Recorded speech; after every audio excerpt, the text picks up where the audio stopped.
Every day between now and November, the American people are going to know that the only reason the border is not secure is Donald Trump and his MAGA Republican friends. You need help. Why won't they give me the help? Have you done everything you can do with executive authority? Or is there more you can do after the president? That's all I can do. Just give me the power. I've asked for the very day I got in office. Give me the borders. I asked the Congress for a lot more money for the Border Patrol. They didn't do it. All right. That was President Biden over the past few months, over and over and over again, saying there was nothing he could do on the border.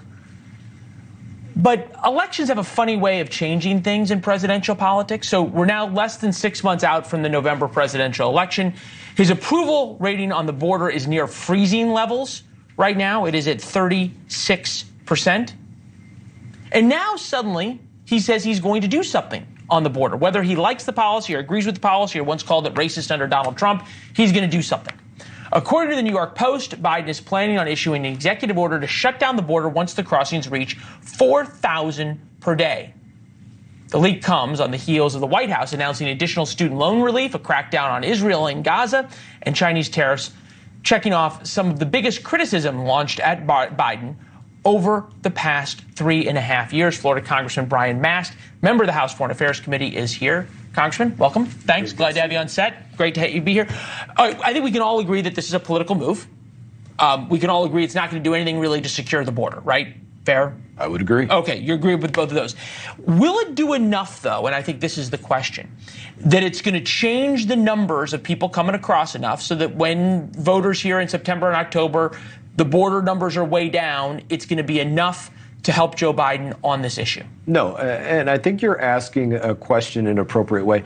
Is polling the authority that he was looking for to secure the border? I think that's part of what you're asking. Is it enough in the end to garner some kind of support? Hey, you did something on the border. He's looking at polling.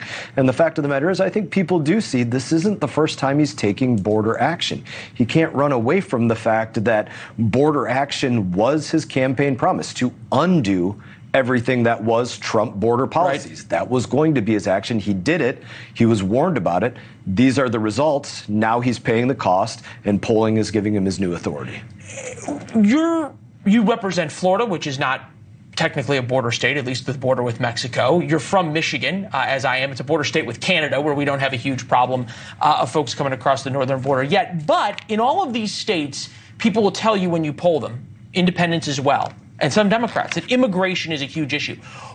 What has immigration become a proxy for that voters are saying is important to them? Cost, debt, where your tax dollars are going, waste, fraud, and abuse, because when you're looking at the border, it's so in your face that you're seeing somebody come across that's not from your country, that's going to say, okay, we're going to pay for their food, we're going to pay for their lodging, we're going to pay for their transportation, we're going to pay for their legal fees while they're being adjudicated for the asylum that they're probably not eligible for, and we're going to pay for other things, and then we're going to see them on social media and Instagram and TikTok in other cities, trashing places or bogging down the schools or the hospitals, infrastructure, it might be. Roads, everything else. No, look, it has become a nationwide problem. Every town is a border town. This, I thought, was an interesting statistic. Mexico is now stopping more migrants from entering the United States. 280,000 stopped by Mexico in March. 189 stopped in March of last year. In 2023, Mexico stopped 100,000 per month. This was NBC News pointing out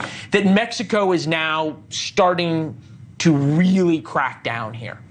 How much of that do you think is because they would much prefer Joe Biden as president than Donald Trump as president? I look at it more as self-preservation. Policies will change under a President Trump, and they don't want to be caught flat-footed on that. They probably don't want to be in a situation again where they have President Trump come in day one and say, listen, if you don't do this tomorrow, tariffs are going to this. And if it takes you more than 12 hours, then tariffs are going up another 10%. And if it takes 36 hours, it's going up another 10%. They don't want to be in that situation again. Fair enough. Congressman, it's good to see you. Thank you very much. Hey everyone, thank you for watching this video. If you enjoyed the video, please click like and subscribe. I will be back on YouTube with more exclusive content, so stay tuned.